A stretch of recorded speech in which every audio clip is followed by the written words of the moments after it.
Nick, welcome to the show. Thanks for having me. Very happy to have you. So, first off, why don't you tell me a little bit about Side Hustle Nation? Oh my gosh, Side Hustle Nation is the leading destination for aspiring and part-time entrepreneurs to learn how to make extra money in your spare time and grow a business that you care about. hmm No, that's simple enough. And so, what are some of these reasons that people would pick up a side hustle? What's funny is I was actually looking through some of the data, like always looking at surveys and trying to keep my, stats page up to date.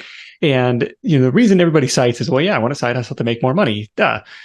But that's kind of a surface level question. It's like, well, Yeah. why do you want to make extra money? And for some people, it's like, well, I need it. Like, I got to make rent next month, or I'm trying to put food on the table, or just, any number of need based things. Like, I'm just trying to make ends meet.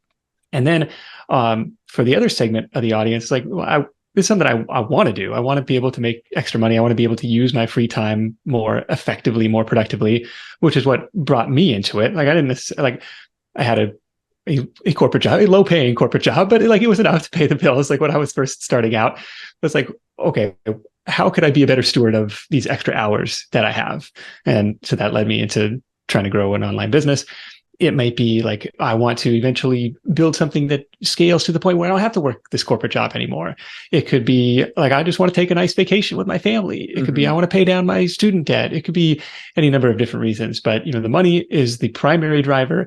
And then what is, underneath that surface level is kind of what's more interesting. It could be any one of those factors. Yeah, and it's interesting because there are so many different reasons, and I'm curious maybe why specifically it's important to pin down that reason, to know or understand why I want to pick up a second job or a side hustle. Yeah. And beyond just the money side of things, it could be, I want to level up my skills. I want to exercise a creative part of my brain that is atrophying during the day job or just during day-to-day life. And so lots of different reasons that people get into it, but knowing that why, that driving motivational factor, super important, because it's not always easy. It's not always rainbows and unicorns. You got to want to have something that's strong enough to push you through those days and weeks and sometimes months, or where it gets hard, because the last thing that you need is a second job that you dread working on. It's like, no, nobody needs that in their life. So make sure it's something that is interesting, exciting, compelling, and motivating for you. No, absolutely. And so Side Hustle Nation has a lot of blogs, articles, podcast episodes, YouTube videos, all for free, essentially. So I'm kind of curious how Side Hustle Nation makes money. I mean, is it just simply from advertising dollars and course fees? Yeah, you bet. We've been at this. I say we, like the collective we, like it's mostly me. The royal we. The royal we. I mean, I've been at this for 10 years, like scooping different stories from people who've been there, done that, built up their thing on the side. And I still get a kick out of that. Those kind of like 0 to 1 type of questions, like, wait a minute, how'd you come up with that idea? Or how'd you get your first customers for that? Or how'd you figure out how much to charge for that? Like, super fascinating stuff. Like, and the number of creative ideas that still come across my desk on a weekly basis, like, is super exciting. But in terms of the revenue streams, the big pieces of the pie are sponsorships on the podcast, affiliate revenue, affiliate partnerships through the website, through the email list, and then a little bit of a sliver of my own products and services, and mostly like digital products, courses, books, stuff like that. No, that sounds lucrative enough. How are you able to navigate moving from corporate employment, as you mentioned, to now owning and operating this business that's side hustle, but is obviously much more than that now? Yeah, it's a full-time thing for me, or full-time income for me, even if the hours aren't necessarily full-time. Like, I got this window like between 9:30 and 3:30 when like the kids are at school and like it's relatively quiet around the house. Like that's the main work time these days. But my original side hustle, the thing that let me quit my job, was in a completely different field. It was a comparison shopping site for footwear in kind of the middle early-ish days of the internet, before everyone started their product searches on Amazon. They started them on Google. And my, single differentiating factor was like, I'm going to have shoes in the domain name. And so the first version of the site was called Shoes R Us. The rebranded version was called Shoe Sniper. Like, we're going to help you snipe the best deal on your next pair of shoes. And it earned affiliate commissions from Zappos, Amazon, like all these other different footwear retailers.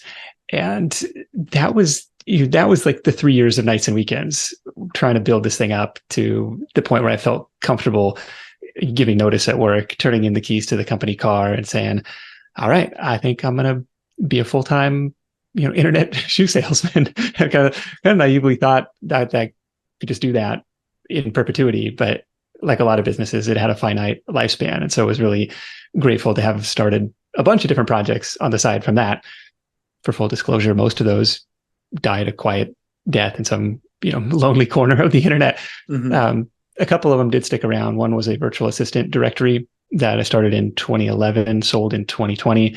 And then the Side Hustle Nation project started 2013. Just, $60 mic, corner of the living room, tap, tap, tap. Is anybody going to tune into this stuff? Is anybody going to listen? And I found that was way more fun to work on than anything else that I found so far. Yeah, and so you literally just started it totally out of the blue. I mean, what I guess was the inciting incident that said, I want to put a mic on my hand and a keyboard under my fingers and just kind of tell people where I'm at, or what was kind of the inception or the impetus for that? Yeah, the shoe business was really an entrepreneurial roller coaster ride, and at its peak, was making $1,000 a day in my mid-20s, thinking I had beat the system.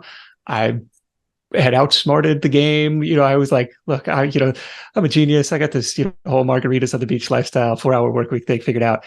But, Google ad updates and technical challenges. Like, I mean, it was a very fragile business, like, heavily reliant on very few traffic sources and very few, relatively few speaking, like affiliate partners.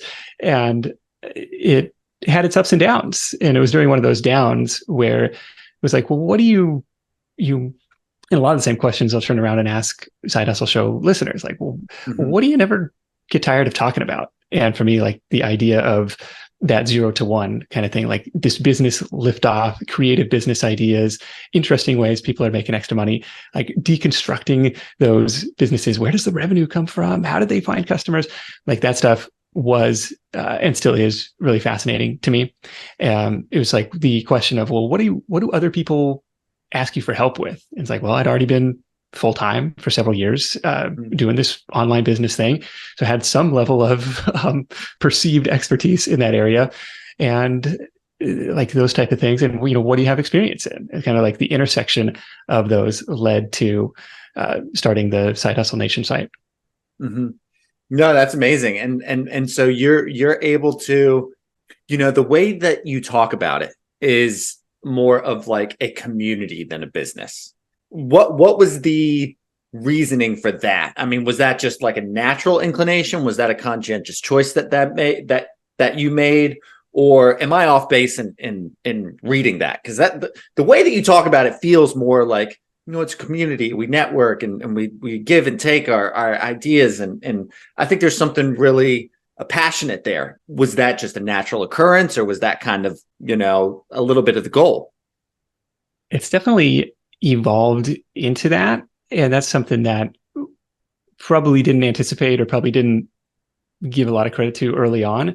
You think about, blog, podcast, email list, YouTube, like in a lot of ways, it's one-to-many communication. It's cool because it's leveraged. Yeah. Like it takes the same amount of effort to produce a video, to produce an episode that 10 people watch or listen to, or 10,000 people watch or listen to. So it's like, it's got some unique advantages of scale, but it's still kind of like, just broadcasting out into the world. And yeah, there's a comment section and stuff, but who knows?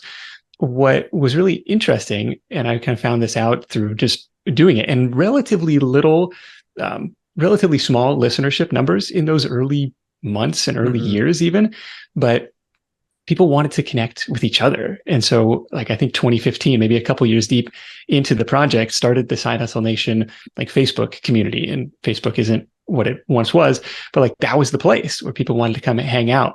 And all of a sudden it wasn't one to many anymore. It was many to many. And people were asking and answering questions without my direct involvement, but like I was kind of like the hub or the center of it. And it felt really cool to play connector there and kind of build this organic grassroots community of people all trying to accomplish similar goals.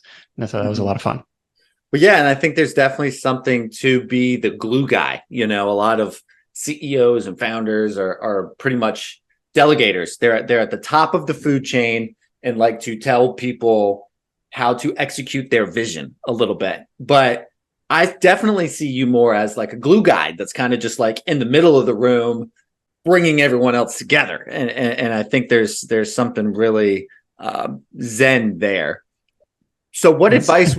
Yeah. What sort of advice would you have for any other budding entrepreneurs who maybe haven't taken that big leap yet, but might be thinking about it, maybe in terms of either going for a side hustle or making their side hustle their full-time job?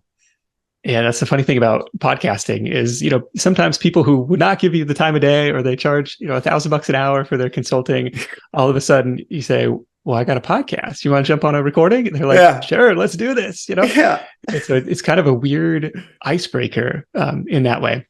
But in terms of, people just getting started, I would run through those questions of similar to we talked about, what do you never get tired of talking about? What are you really curious or excited or interested about or in?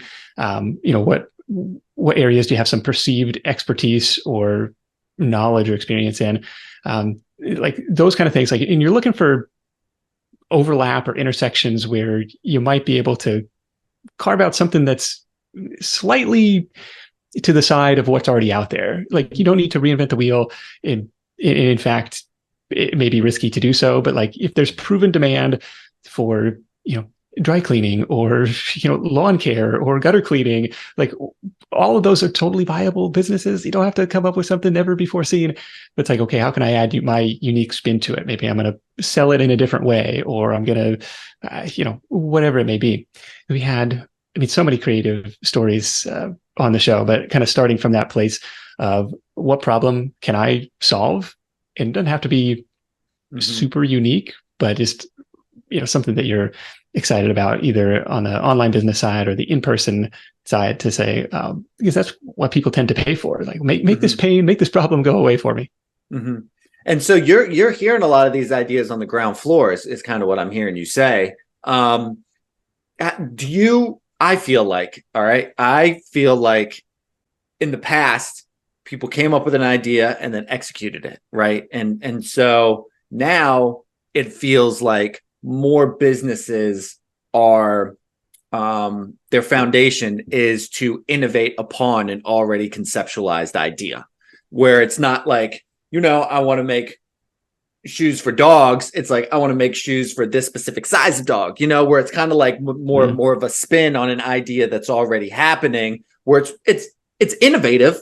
It's no less innovative than something brand new.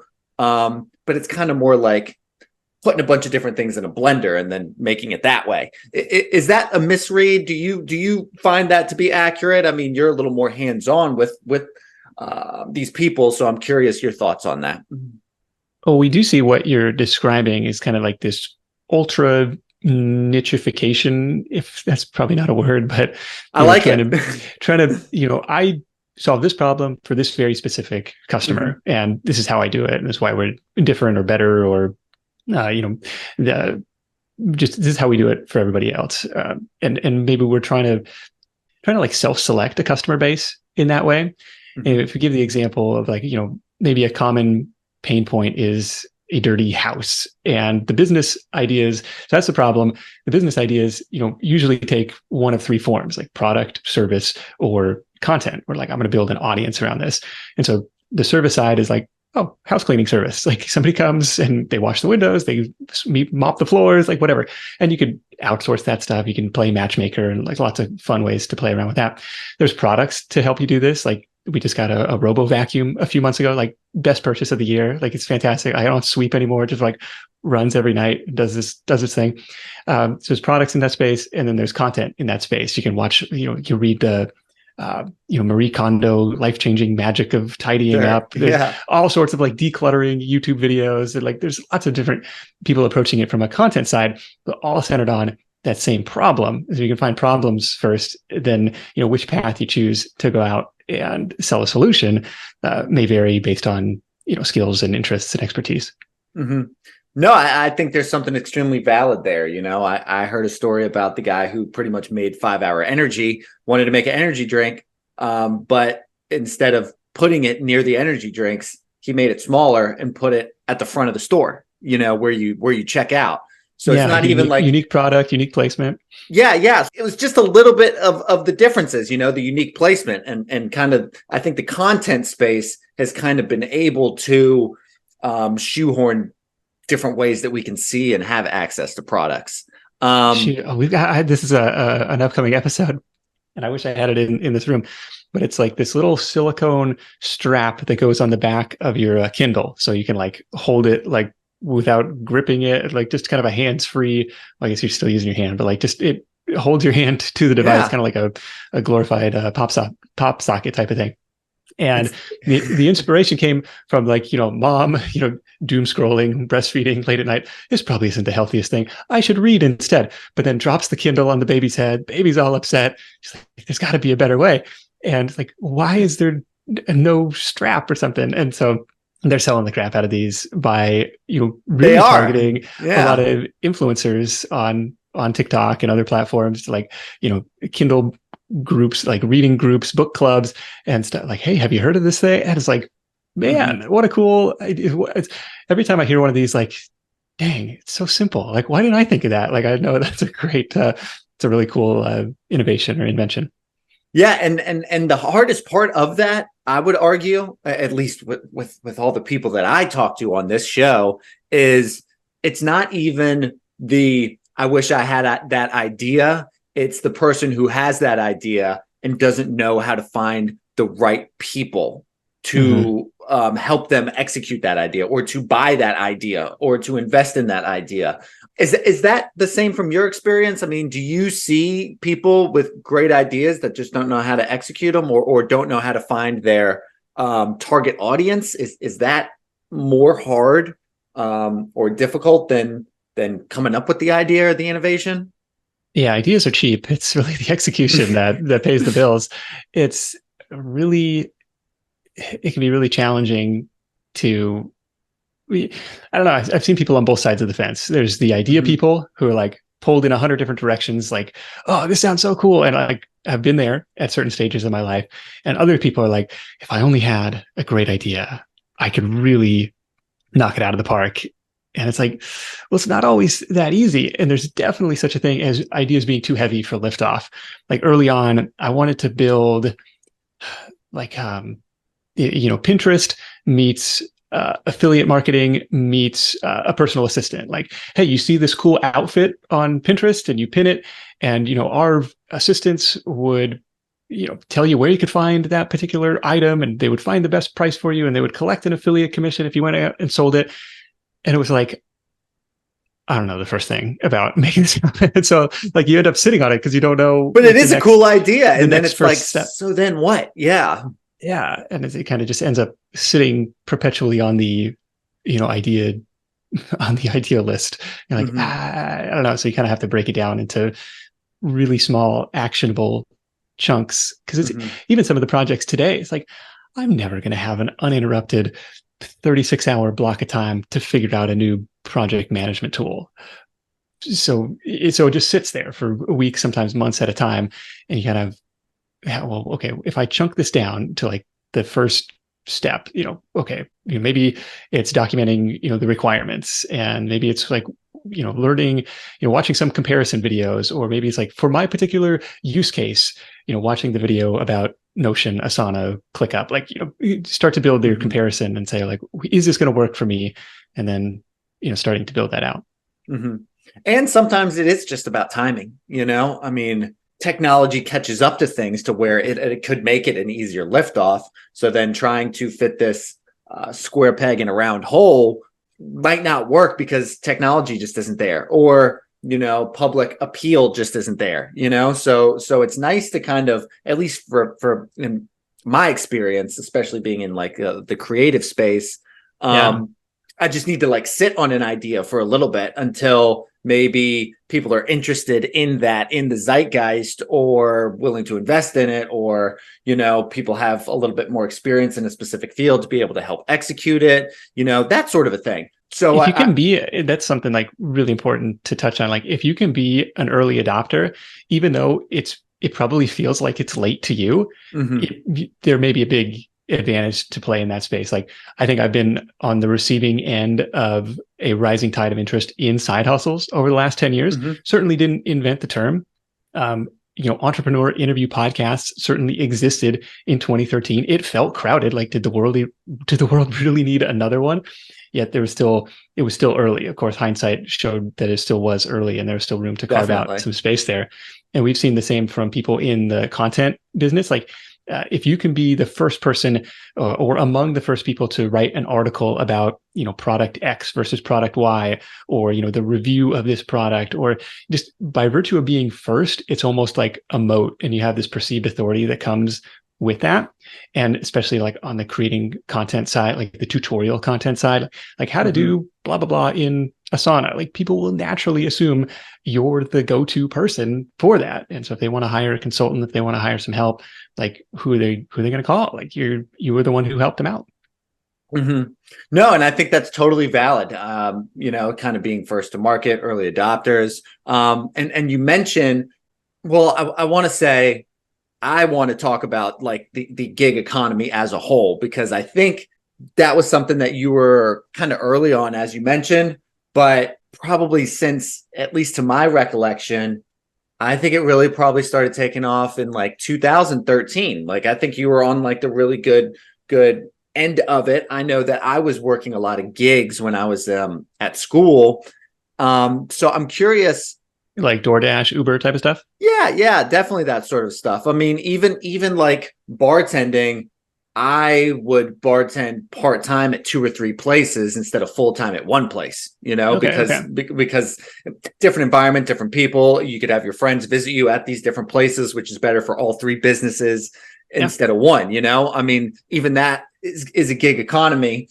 I had, as I mentioned, a small business when I was in college. That was pretty much a production company. That was a business front for our band, where we, gigged, played music, made videos, that sort of a thing. So what I'm trying to get to, why do you think people are becoming increasingly more interested in side hustles in general than a consistent, stable job? Yeah, I think maybe it's the lack of a consistent, stable job. Like it's probably reactionary to that environment. And it's interesting because it's like it goes both ways. Although we have still, like historically speaking, like low unemployment right now. So it's like, by those metrics, I think the job market is pretty strong. Yet people are still trying to piece together income from a handful of different sources, partially out of the ability to do so, and partially out of necessity. Like this, the wages, while they have increased a little bit thanks to inflation over the last couple of years, like they haven't kept pace with housing costs, insurance costs, education costs, healthcare costs. It's just like that gap. Probably seen the meme of like, hey, thanks boomer or whatever. Like, yeah, your house cost $55. And, it's like, well, the environment is a little bit different now. We had to pay this amount for education and everything else. So I think that's definitely a factor. Well, and that's a great pivot into my next question, which is, your opinion on if this gig economy that we find ourselves in, not to get maybe too political or overly philosophical, despite my enjoyment of that, is the gig economy we find ourselves in simply a product of this generational distrust in systems that seem to be unreliable, like you just mentioned in regard to the housing economy, job market? What are your thoughts on that? That's definitely above my pay grade. I don't know. Then it's way above mine. What's interesting is like, maybe I don't know if I would go distrust as much as just, you know, a failure to, you know, a failure to provide the same level of economic comfort. Like, you know, the idea of it, like a single income household, you know, even like a middle class, like trying to get by in a lot of neighborhoods, like that's like really, really challenging these days for a lot of families. And so we see this as a reaction to that. And there was a piece in the New York Times, and it was called like the con of the side hustle. And it called out kind of the glorification of needing a second job. And they highlighted, you know, Uber and DoorDash and some of these gig apps specifically of like, look, there's nothing that glamorous about working 18-hour days. There's nothing that glamorous about, you know, putting all this wear and tear on your body and your car for, you know, effectively minimum wage in some cases. It's like there's got to be a better way. But what the article kind of neglected, or completely neglected, in my opinion, was the entrepreneurial upside of all this, of like learning how to cut your own paycheck, building those skill sets, building something that has scale beyond hours for dollars. And so it's definitely two sides of it. And I think that that's based in intention. You know, I mean, if my intention, just to kind of bring this whole conversation a little full circle in terms of like why you're taking a side hustle. If my intention is to build up a skill set so I can go into business for my own, then every entrepreneur that I've ever had on this show would tell you, you know, the first few years, you're going to have to really grind it out. You know, you're going to have to put the nose to the grindstone a little bit. And other people who may just want to, you know, work 18-hour days so they could get, you know, 10 times the amount of money that they're bringing in every week. That's a little different. And I think, you know, glorifying that, I don't know. I don't really want to go over the top of my opinion, but, you know, I think there is something in terms of the content space where people are in the, you know, business mindset that I don't totally agree with, but I think there is something likable and admirable about going out and making your own a little bit. I mean, that's kind of the crux of the American dream, right? Pull yourself up by the bootstraps. You see that, like, you know, rise and grind, hustle never sleeps. It's like, that's okay in the short term, but long term, like that's super sustainable. Like it's not a great healthy way to live. So I think the main issue was like the necessity of, you know, working multiple jobs, which I don't think is great for anybody, but the ability to do so and the ability to change your lot in life and hopefully your financial outlook. I'm excited by those opportunities. Yeah. I totally agree with you. Before we wrap up, I do have one final question. It's the same question that I ask everyone, and it kind of ends the interview nicely after what we've just been talking about in terms of free time. And in this e-commerce space, it can be very stress-inducing, anxiety-inducing, and I feel like it's important to take care of one's mental health, especially when working in the space. Nick, what sort of hobbies and interests do you practice in your free time to ensure a good, healthy work-life harmony? Work-life harmony. That's we're still struggling with that because, you know, as an entrepreneur, the to-do list is never done. There's always more ideas coming up, and it's like, you know, trying to get better about shutting that off. Say, hey, look, it'll be there tomorrow. Hobbies and interests. You know, lots of skiing during the winter, lots of hiking during the summer. I started going to hot yoga in just a couple months ago, and like have been enjoying that as the weather has gotten cooler here. Like that feels really good first thing in the morning. And that's really kind of a keystone habit to, you know, to kickstart a positive day, whether it's yoga or something else, like usually like some sort of high intensity interval, like some sort of workout first thing in the morning sets the tone and just feels so much better the rest of the day. But other than that, you know, it's a lot of hanging out with kids. You got a second grader and a kindergartner. They're a lot of fun. So trying to maximize the time spent in youth while they still want to hang out with us. Love that. I get that. I have a 6-year-old. It's like the perfect age. Yeah, you're right there. Yeah. Well, thank you so much for your time, Nick. Enjoy your full-time side hustle. You bet. Thanks for having me.